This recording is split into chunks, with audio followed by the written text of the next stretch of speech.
shouldn't stop it. I already had to listen to us do that 87 times when you were posting the other video. They like it. They told me so. It's all 16 of them. Liars. What are we talking about today? I'm You literally don't know, do you? Going in cold. Mm-hmm. Today we're talking about second generation gender bias. What's that, Nicole? It's gender bias that happens generationally second. It's actually just another name for unconscious gender bias. Oh. Mm-hmm. So first generation gender bias is intentional. It's like straight out, flat out. We're not hiring women. We don't want this. We don't want that. It's absolutely intentional. That's not happening anymore for the most part. Well, if it is, it's under the radar because it's illegal. Yeah. So second generation gender bias. I'll read the quote that I found when I was digging this up. Practices that may appear neutral or non-sexist because they apply to everyone, but which discriminate against women because they reflect the values of the men who created or developed the setting, which is usually a workplace. So if the values that are designed to set up the culture or policies of a workplace are designed by men, even though they believe because it applies to everyone that it's fair, it actually can land in the gender bias. It's like bucket. Accidental gender bias. It is accidental. They actually call it subtle and unintentional. And we all have unintentional biases in our lives. All of us do, depending on, as you know, how we grew up. So I grew up in a very waspy family in the 60s and 70s. And look at my dad. He grew up in the 20s and 30s. He never had Italian food until the 60s. Like, he just never had it. He wasn't exposed to it. So I don't mean to imply that he was biased against something, but it's what we're exposed to. And when we grow up in a certain way or we're exposed to different things, we design things that make us comfortable. Yeah. Can you think of any examples of things that are unconscious gender bias issues in the workplace today? The one I can think of that I think is a really interesting example is men going for golf,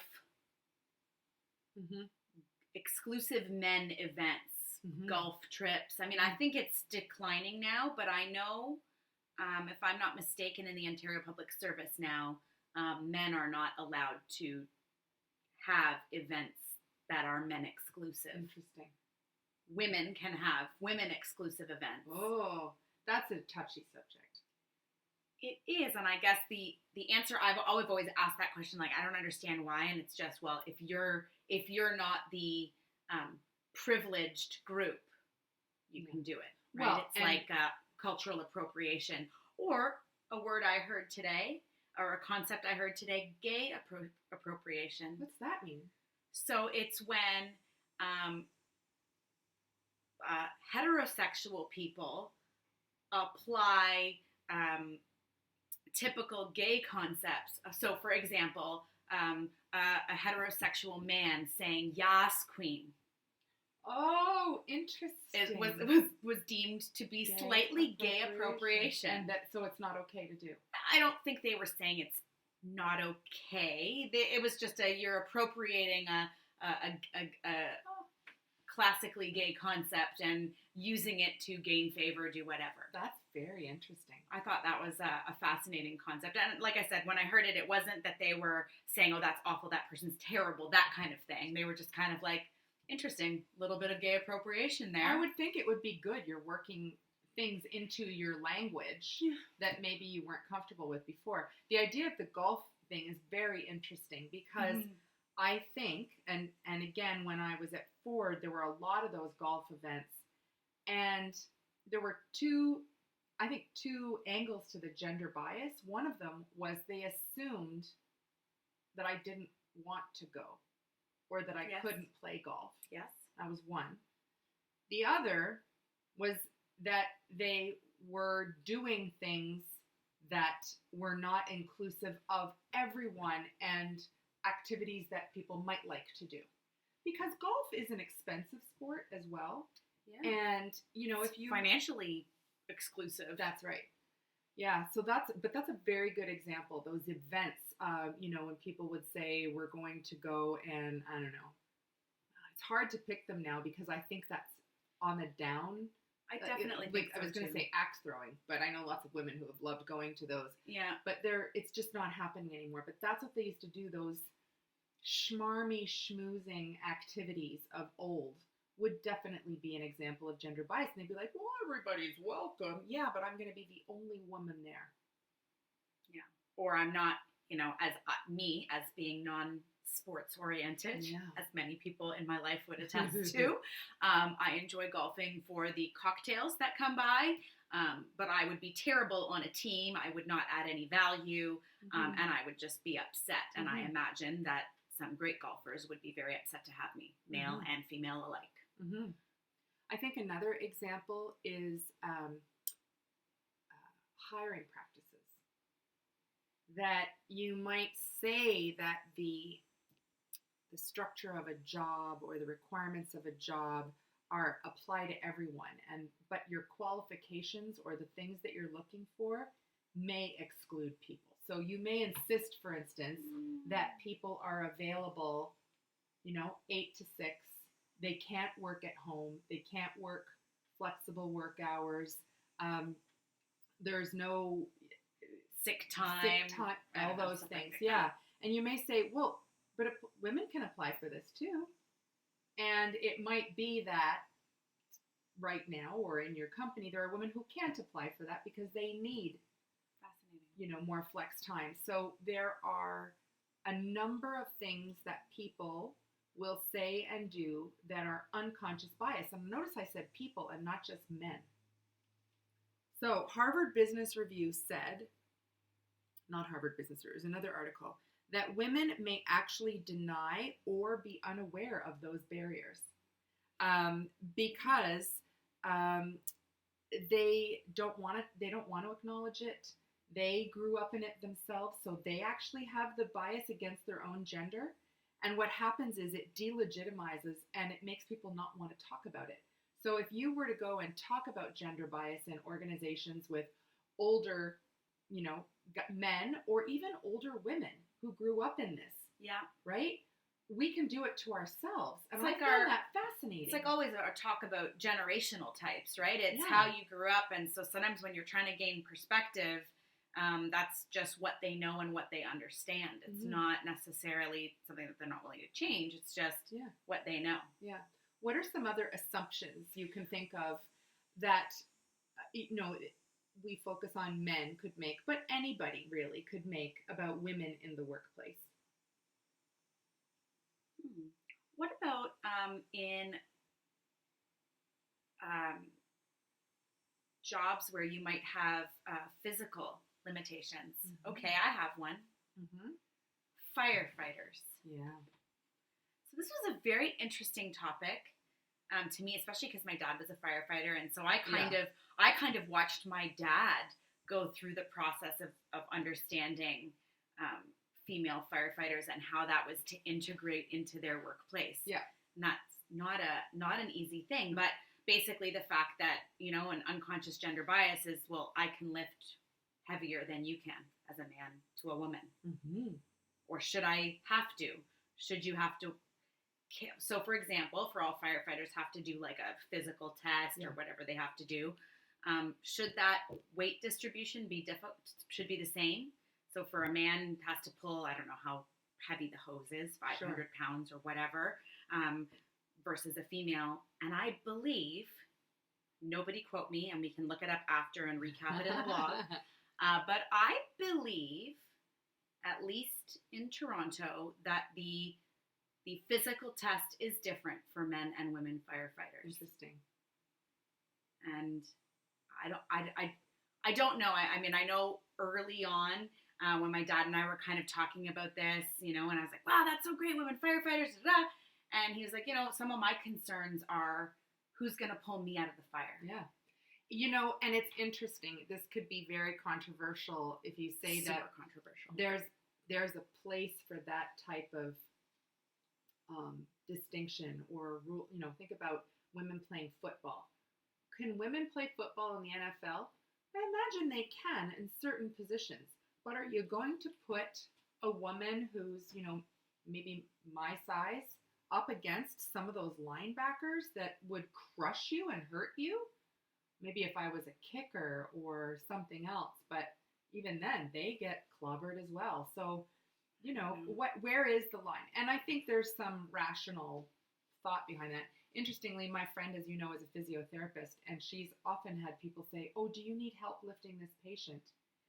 And she's like, "No, it's physics." And so that's what I was thinking. I can lift anybody because I've learned the biomechanics of doing it, and I could probably lift more than you, even though you're in shape and you're strong. Yeah. I know how to lift a human being differently. And I was thinking about the concept of like maybe in a warehouse, right? Where people have to like lift or move heavy materials in a warehouse. Is there some unconscious bias there where, you know, if some tiny petite woman came, would they be like, "Sorry, we're not hiring you for this job. We're going to hire Tony because he's enormous." Possible. So you've got the physical side of where there are a lot of assumptions, which may be correct and may not be. And that's the whole I don't know. point I of can't an make assumption. it's way too controversial even for me to make a comment. Yeah. But I do recognize that there's something there, and only under the context of when my dad said, I want female firefighters in the force. I think that's amazing. I think that's this, that's that. My concern is, are they going, given that their test is for less weight, speed, whatever the firefighter's test is, given that their test is for less than what I have to do, will they be able to carry me out of a fire? Right. And, you know, I would have fought my father to the end on this one until he said that, and then I went, oh, no, now I have a personal stake in it, and I don't know how to handle that. And so I need, you know, again. We would need to ask somebody who knows, but I would imagine that in many cases, yes, they can, because there is a mechanical way for somebody to pick up even the heaviest person and drag them out. There is a way to do it. Now there's a line. But okay, so what about some non-physical assumptions that, you know, we being older women or men might make about women in the workplace? What about things like, a woman will be able to navigate this complex emotional situation or conflict maybe better than a man, or do it with more sensitivity. I could envision like someone in office, you know, being like, "Oh, Carol, you go handle that situation because you're both women. You'll get each other. Like you sort out that conflict." Yeah. And that's interesting because you would think that would be a positive assumption. But they're using and it is, but they're using it in a negative way. Yeah, and they're just making an assumption flat. I mean, send me in a conflict, and I'm. I don't know. Yeah, that is a definite one. So, what about promoting women? We're probably not going to promote as many women because they're too emotional. Yeah.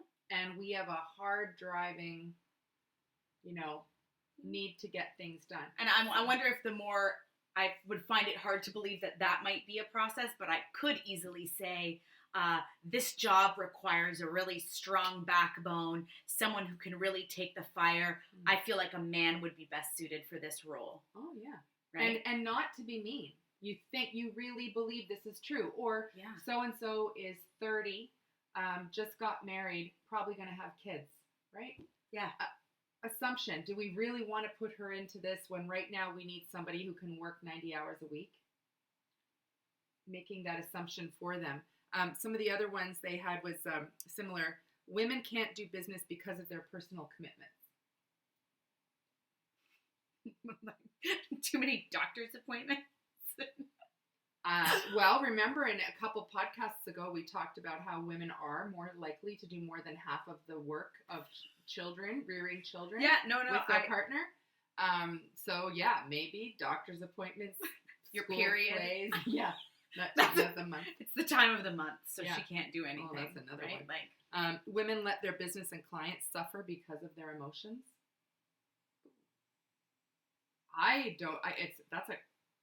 That's such an old school assumption to me, because I've seen many men who would rather crawl into a hole and pull the cover over them than deal with an emotional situation.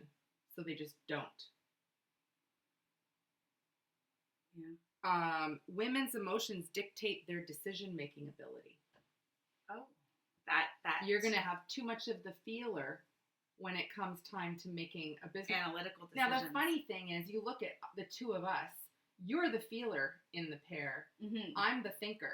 Yeah. So, which sounds like you don't think and I don't feel. No, yeah, and that's an MBTI thing. We can Myers-Briggs, another thing. But my preference is to approach things from a data perspective first. Yeah, it just means your gut instinct. Yeah. My first gut is, oh my gosh, how's that going to hurt someone? Right. How is that going to affect someone, or how's that going to make them feel? And then I can kind of turn to analytics. You go analytics first. So that just means that we have to practice to use the other. Yeah, men and women both have that, which is crazy. Absolutely. This one. And how it manifests itself, I think, is different. So how I think a woman might manifest a preference for feeling, or kind of this gut instinct to focus first on people's emotions and then to the problem, is that, I forgot how I was going to lay this out. Let me get back to that. I'll get back to that. There's a couple of really interesting ones that I think are old. And I think what surprises me about all of these is that I'm surprised that they're still out there. Just like last week, I was surprised by the country music perspective, that people were being left out because they figured that women only wanted to listen to male singers. It seems so odd to me. Anyway, women are bad with numbers, so they can't project ROI. That falls into other articles that we've read in the past about women in scientific backgrounds, engineering, science, technology, engineering, math, the STEM field. Yeah. The same thing. And when I was reading an article in The Atlantic, it was talking about how a lot of this unconscious or second generation bias starts with girls in school, as we hear about girls who are afraid to raise their hand, or girls who don't go into science and math because they're told they should go into other softer fields. It's still happening in 2019. Bananas. Women entrepreneurs tend to avoid the technical aspect of business. Interesting. Right? And then the last one was, women will leave their professional careers when they get married or have a child. Well, and based on our first podcast, though, 43% are leaving corporate careers. Correct. But potentially starting another one. For sure. So they're looking for something more flexible or that meets. Yeah. So when you think about, these are potentially unconscious biases that people have. They don't even know that they have it. So right now, there's somebody out there maybe listening or reading this, and I don't care if you're a man or woman, whatever. Doesn't matter. We all have the biases. We all have these, and you don't realize you have it. So that means that I'm the nicest person in the whole world, and somehow I'm really leaning towards hiring George instead of Nicole, because I think I need somebody a little more hard driving and, who's probably not going to leave and have a baby. I've got an interesting one for you, Yes. and a bias that I think I even alone have done, that administrative functions are better performed by women than by men. Yeah. Because women are more organized and detail-oriented. You think you have that bias? Yeah.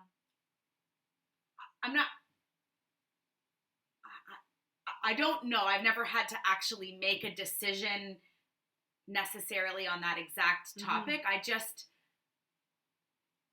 I'm just thinking, it's probably just what's there, right? The majority of administrative functions, at least in the Ontario government that I've witnessed, I would say 98% are performed by females. Yeah.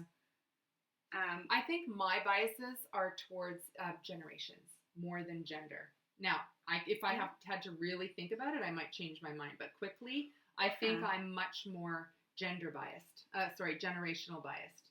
Interesting. About how those damn entitled millennials. Yeah. I might be less inclined unconsciously to pick a millennial, especially on the younger end of the scale, than somebody who works like I do. Interesting. And yet I would say I would love a millennial for their insight, different thought, the speed at which they could technology, right? So I have a generational bias towards millennials because I think they would be better at technology than me. And therefore might be able to augment my technology idiocy. Right, which has really nothing to do with generation and just exposure. We know lots of people who are our age or older who are good at technology. So Harvard Business Review said that most of us believe that we are ethical and unbiased. We imagine we're good decision makers, able to objectively size up a job candidate or a venture deal and reach a fair and rational conclusion that's in our and our organization's best interests.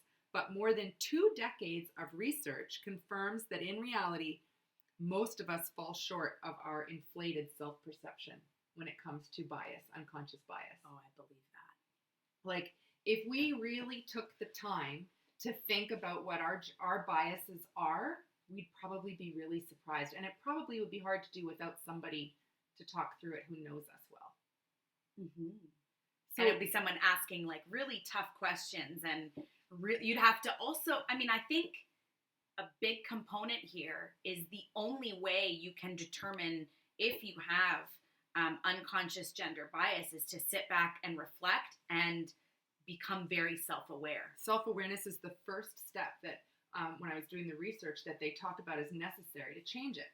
So it's a good segue. Yeah. Because when when you look at the impacts of this gender bias, we have women leaving science and technology and math functions. They're leaving because of a fear of failing, of being intimidated by being the only one at the table. And we also know how few women are at the executive tables of many of the world's leading companies. But the research showed that organizations that have a good mix, like a balanced mix of genders at the table, outperform other companies that don't by 53%. They're 53% more successful when they have women at the table in an equitable balance. So the first step that I read, was you have to have self-awareness. So I was thinking about this and I thought, I'm not going to think about it because we're going to talk about it.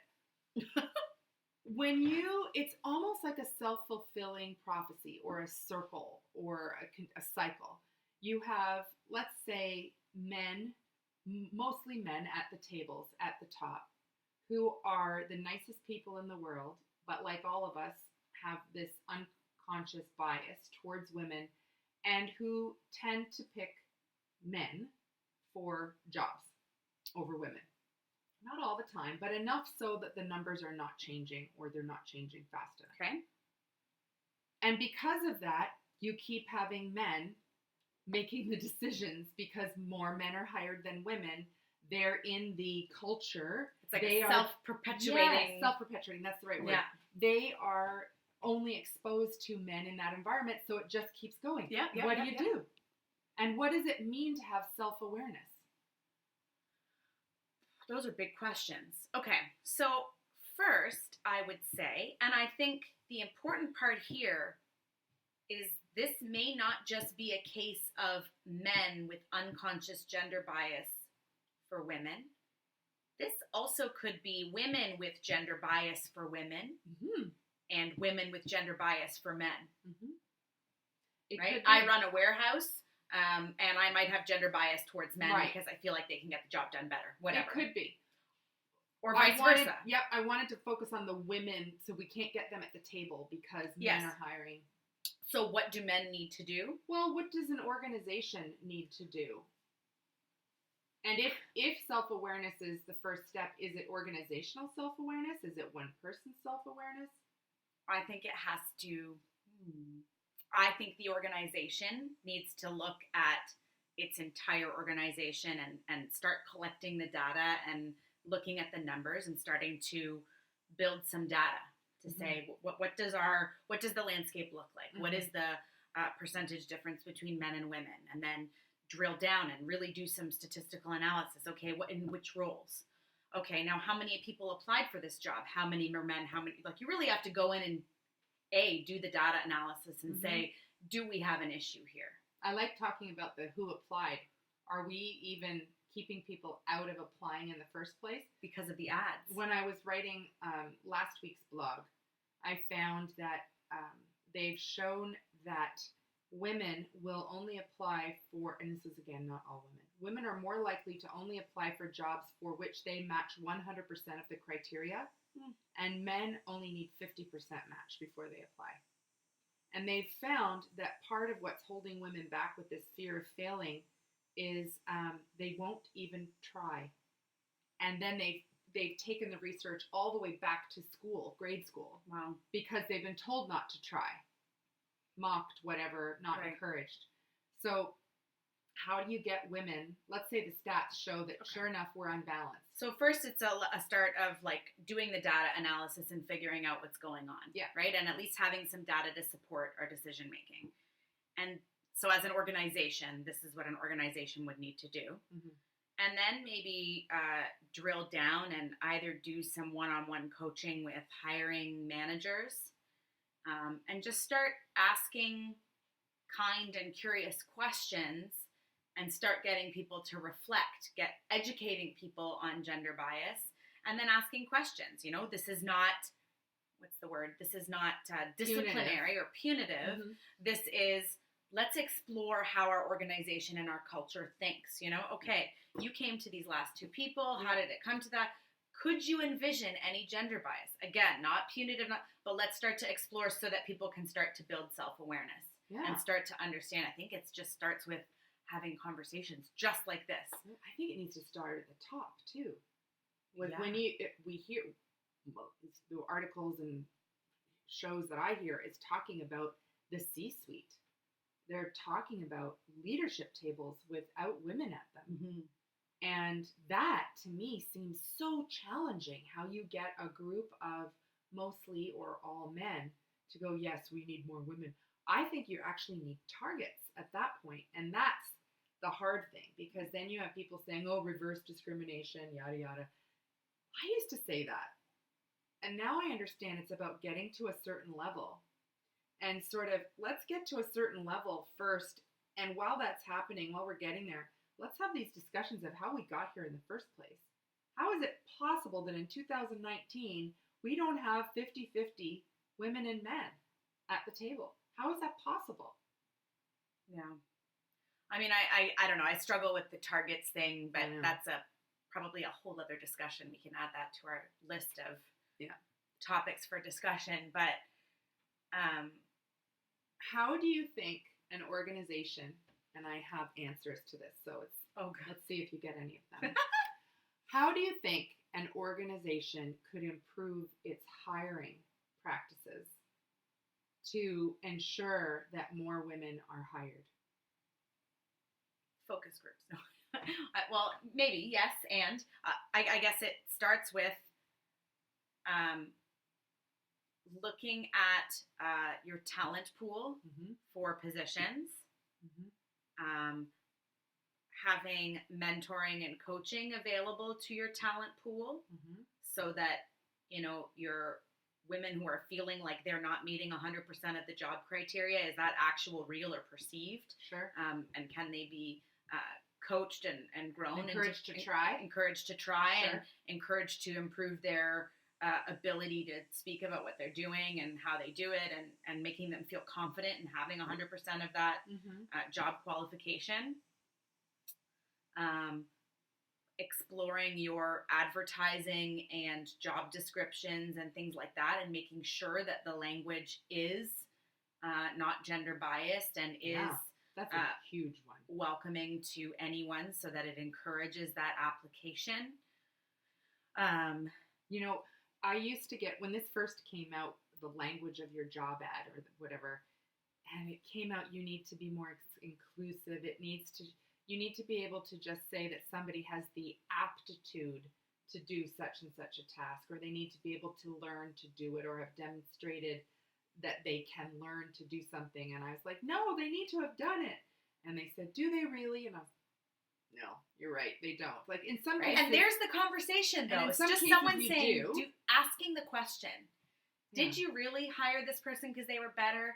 Do you have any bias there? And having this kind of open conversation. So, I think so many organizations have like inclusivity officers and diversity officers, and I think that's where it starts. Someone being able to start these difficult conversations. Mm-hmm. I was also going to say, as you move through an organization, so coaching your talent pool so that they feel like there is a chance for them and that there is a place for them at these senior levels. Making sure that the advertisements for the jobs are also reaching an inclusive audience. Yep. Your evaluation panels, are they diverse? So tell me about, because those are the interesting answers that I found in an article, and they have very tactical things that they suggest about the interview panels. All I was saying is that, is your panel all male? What is your representation on your panel?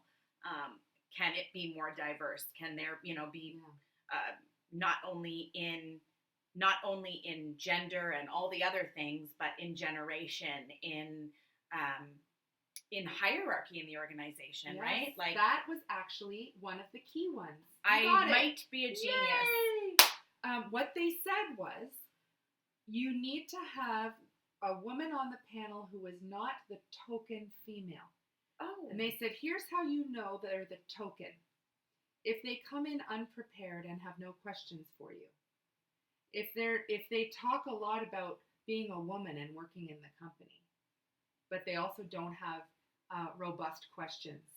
If they are lower level. That's exactly what I was thinking. Yeah. I actually sat there and thought, wow, wouldn't it be fascinating to have a female not at the C-suite level, also on the panel, now assessing someone that might be their mentor, and what an interesting evaluation process that might be. But they didn't want lower level. That was the token. They said, I think they're generalizing. You can tell you have a token female on the panel if they are lower level, can't ask you good questions, seem unprepared, and talk a lot about how great it is to be a woman at this company. Now, if you were a lower level woman and you were prepared and you had good questions about mentorship, and that's not a token. Yeah. So, like having true representation. Yes, on all panel. Of the different types of women who are going to be at the company. Whether it's your boss or a boss in another area, or someone who might be reporting to you, but who's also, got a really good head on her shoulders and has some great questions to ask and has been respected enough to prepare for the thing. Yeah. So they said, I have more ideas. Yes, I'm full of them. Always. I would say, so then moving post-interview, I would say post-interview debrief, analysis, audit, some kind of function there where there is some check and balance to make sure that, and again, it may in the starting points of a company trying to move towards more gender diversity would be to, just have some questions. Ask questions, see if there was any bias there. It's, again, not punitive, but just to develop awareness and openness for future competitions. That, to me, sounds like such a logical thing to do, and I think it would be easier in organizations like government, harder in organizations where I can just go out and hire my person. I don't care. Yeah.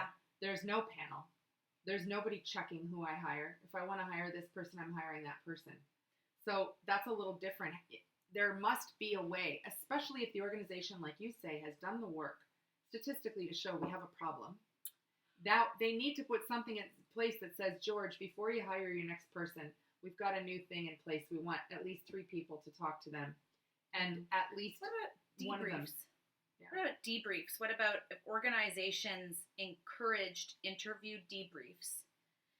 It would force You mean for the unsuccessful candidate? For the unsuccessful candidates, force people to really sit back and think about what was missing for this individual over other individuals. You better be able to say it. I'm sorry, you're female. Right?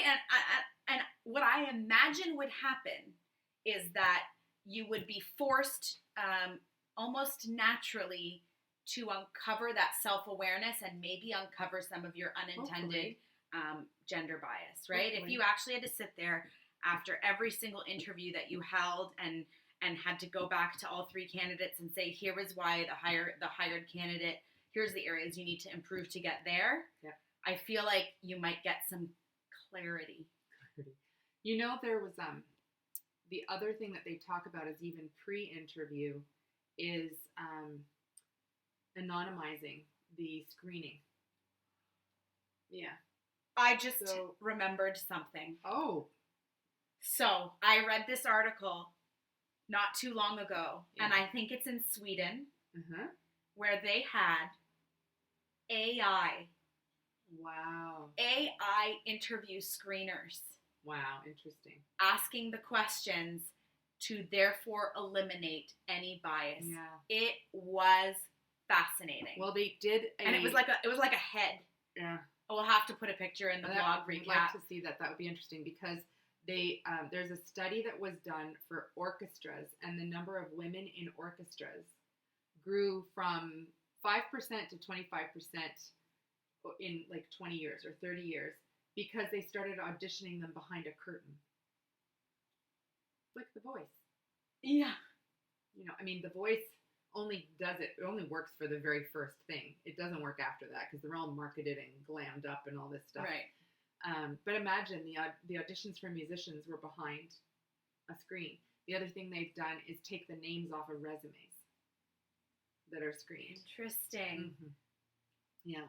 So what are, those are all things that are designed to at least get them in the door fairly. And then what you talked about, having the appropriate representation of women who are prepared and can ask those robust questions and answer robust questions from the women or men who are at the table. Yeah. And the debrief post to say, did I really do this properly? And have somebody quiz me. Yeah, I just thought of like organizationally before you actually give the hire is having someone come in and do a bit of bias analysis. I'm sure there's people that do this. Especially if you're an organization that's really struggling for gender diversity and you don't know where to start. There's two. There's the whole self-awareness of our practices that are in place internally and our language and all the things we've been talking about. And there's how do we get more women at the table, either freshly, new hires or promotional hires. How are we really being fair when we're looking at that? Or do we have a lot of assumptions? So I would say that the worse situation you're in, the more you're going to need to find some kind of a diversity consultant to help you in that area. It's not us, that's for sure. But no, we're just exploring the issues. Yeah. The other thing I read about is having work groups, internal work groups that work on. I suppose this would be more at a team level. What are the biases that we have as a team or that we have as a department in an organization? I think organizationally, then doing a lot of employee engagement surveys that include questions on diversity of all aspects, including gender, can be a way to help build awareness within your organization so that people can actually start making individual change at the interview table. Yeah. Is being aware, like, oh my goodness. Because as you said a few weeks ago, it should be seen as an opportunity. What is an opportunity to transform our business? Well, okay, if we've got gender diversity issues, addressing that could be an opportunity to really turn the way we do business around completely and catch up with the 21st century and be more relevant to our customers today. And it's like that same bias, like, oh, I don't want a bunch of lazy millennials. Yeah. Versus I want a bunch of people who think differently than me, who have a different approach and a different lens on this. And that is important to me. Yeah. I feel like organizations don't do this, they're going to be screwed as soon as, there, I said it, as soon as these tables of men start retiring. Because they won't be able to keep up with the rest of the world that are more, the organizations and countries that are more progressive. And they won't have the right talent pool to come behind them. They'll just have the same thing. And suddenly they'll be irrelevant. Yeah. And these organizations that do have balanced tables of leadership will be outperforming them by 53%, and they'll, shut down. You'll be like the Sony Walkman. Yeah. Right? It's a monetary decision. It's a financial and strategic decision to be more diverse. And we are focusing on gender, but I would say diverse across the board. Oh yeah. All areas of diversity. I mean, you look at that. Well, that's a whole other topic. I'll save my genius thought for another topic. Mm-hmm. That was the topic about looking at that, and that from the organizational perspective and from the personal perspective. I think it's valuable to sit down and think, do I have unconscious gender bias? Talk to somebody else who will say, read some articles. Look at Coach. I do think that way. Oh my goodness.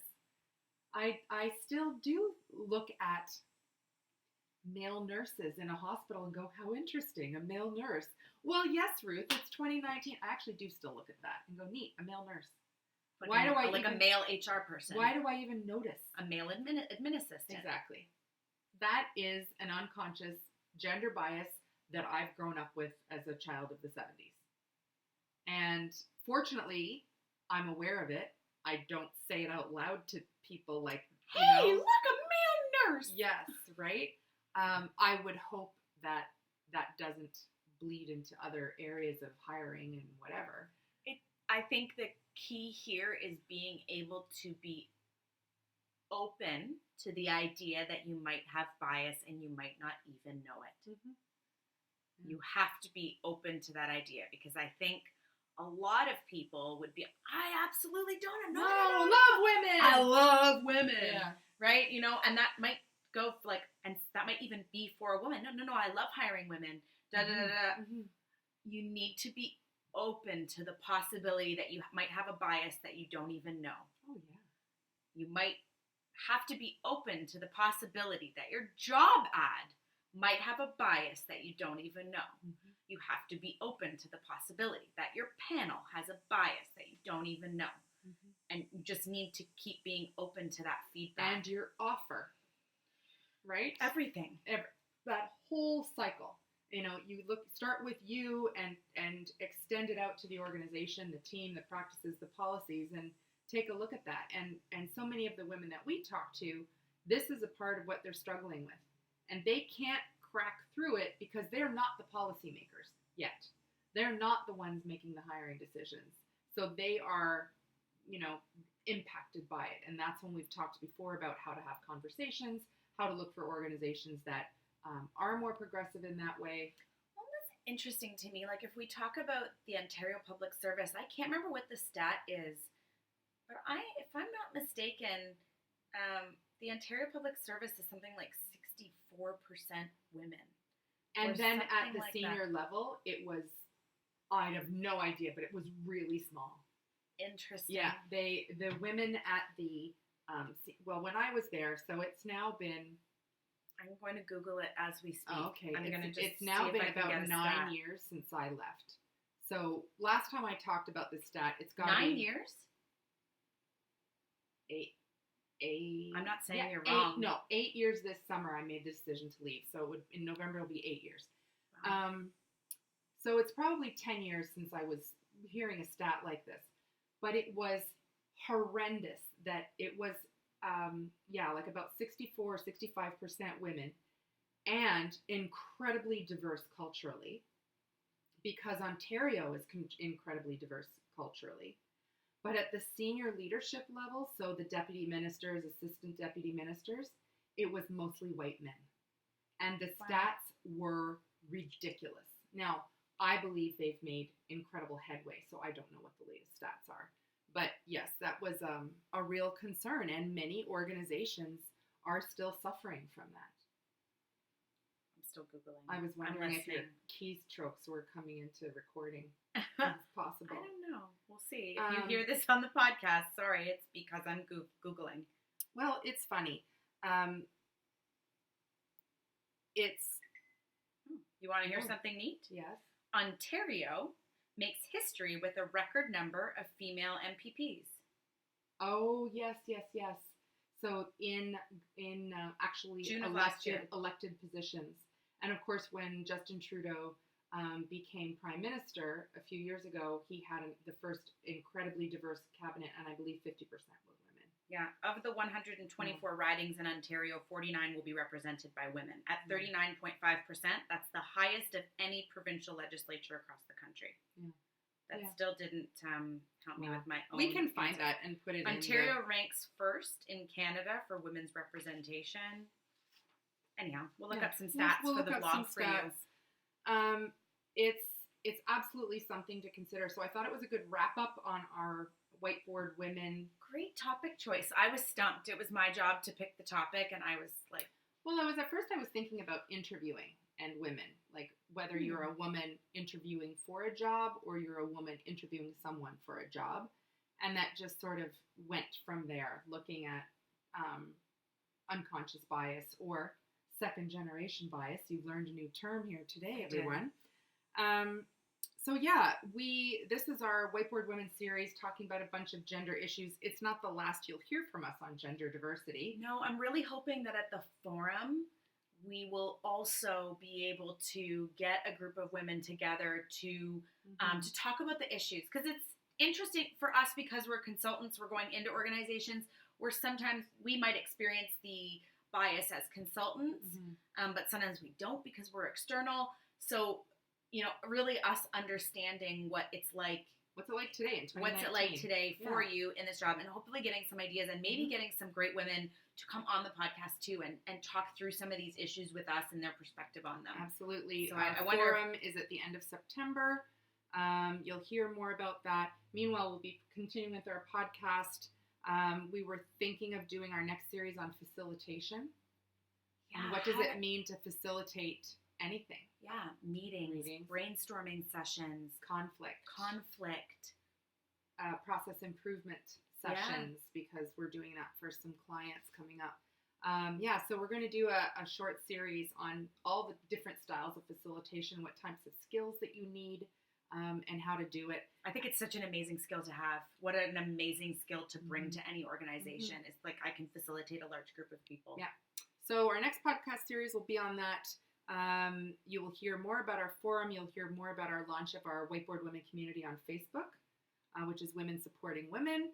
And so lots coming up this fall. That's it. All right. Thanks, everyone.